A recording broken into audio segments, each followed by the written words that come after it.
Hello and welcome to another episode of the Northeast Hoopcast. I'm Logan Pronto, and today I'm joined by Keene State Owls head coach David Hastings. Coach Hastings, thanks for being here. Absolutely. Thanks for inviting me. Let's get started. Of course, you were named the head coach just recently. How are you feeling coming into the year? It's a great feeling to have. Obviously, I've been here now this will be starting my 8th year. Certainly moving into a different position as the head coach. There's a little more responsibility goes along with it. But the bottom line is all these guys have been recruited by me, so I feel the relationship is already established there. Now just a matter of getting on the court and playing.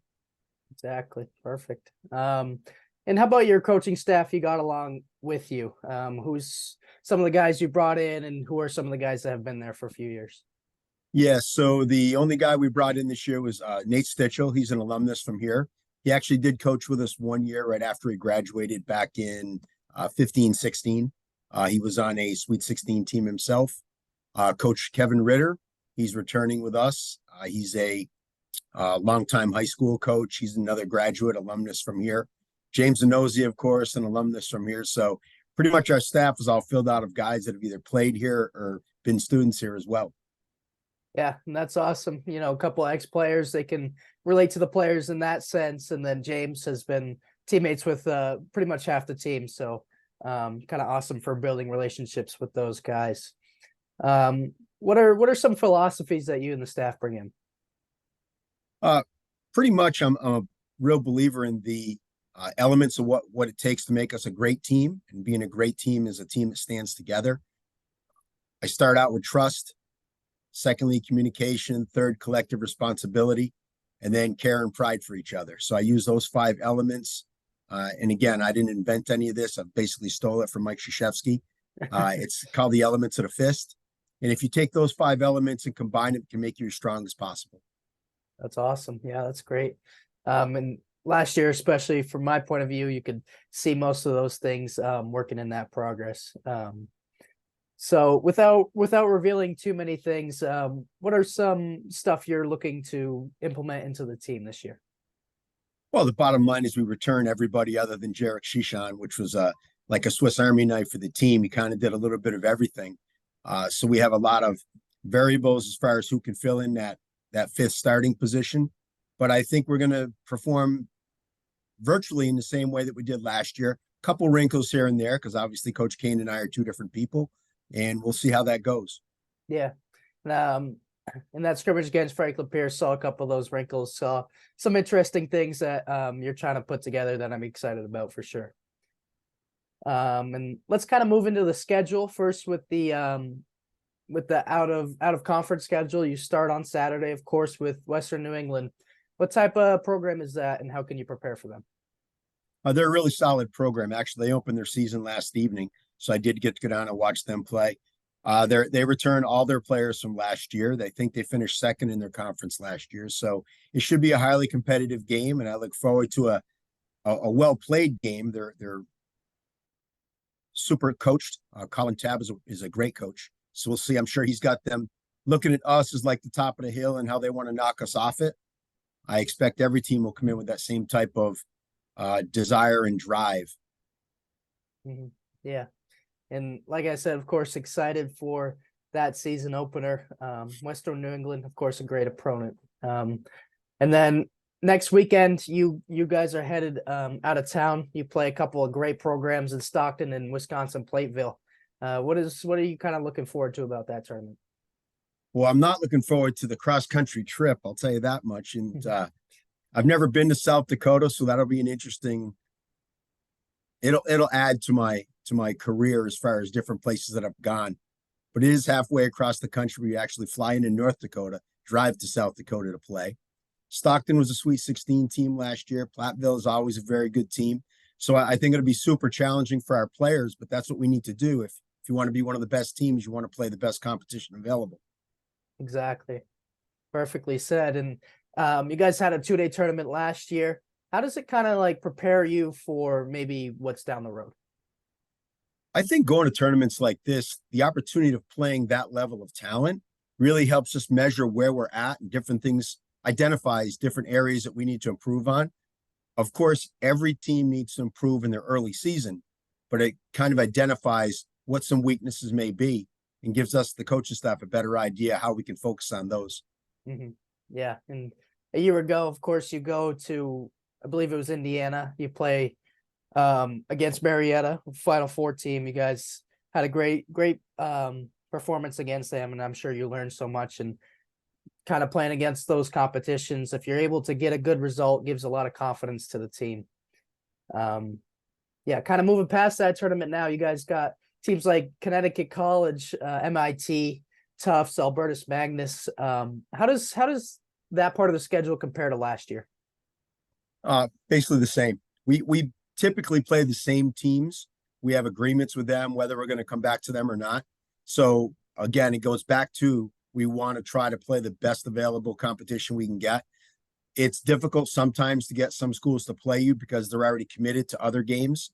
But playing MIT every year since I've been here, Middlebury every year since I've been here, Albertus Magnus every year since I've been here, they're all very quality teams, very well coached, and it just helps us prepare more for our LEC season, which again, it's always a dogfight every game in conference.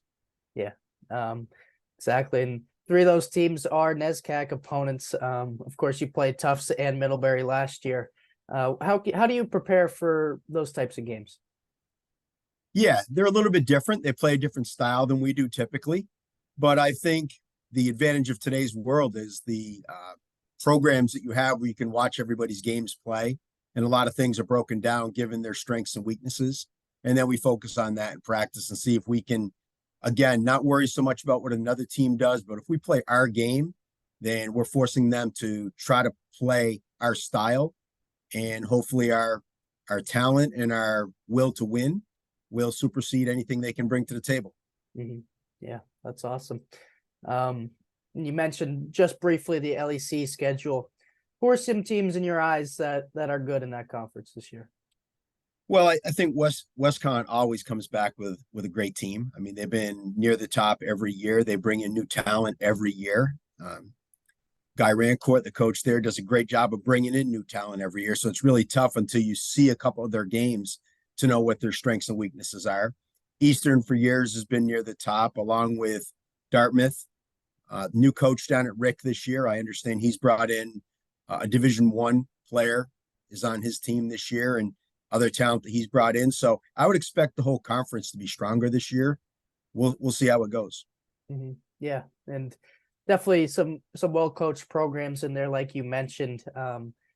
Is there kind of a target on your back, do you feel, or you just going out there and taking it game by game when it comes to the conference? I think there's always a target on the back of Keene State. I don't think in the as the league goes, I think so. In my 7 years, I think we've been in the conference championship 6 of those 7 years. That includes the COVID year, of course. But the bottom line is everybody wants to beat Keene State, and I understand that. You know, if I was from one of those schools, I would too. You always want to take out the team that's near the top or on the top. So a target on our back. I don't know if it's the wrong terminology to use, but I would understand it if people do feel that way. Yeah. Moving into personnel, you got Octavio and Jeff returning, of course, all conference, all American last year. What are some things that both of them bring to the table? As much as anything, it's the leadership of the two. They both lead in 2 different ways, but they're very unique players. If anybody watches them, then it's infectious among the rest of the team. And that's the huge part of what they can do. Yeah. And kind of that dynamic is very interesting to me. You got Octavio, who's more of the flamboyant type. He's going to show some emotion on his sleeve, while Jeff is kind of the humble guy. Not going to say too much, but what he says is going to impact the entire team. So definitely a cool dynamic you got there with those 2 leaders. And then the next guy, Nate Seau, coming into his senior year.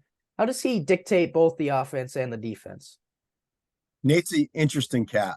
I don't know if I've ever coached anybody as quick as Nate is. He can turn the Jets on and off like no other.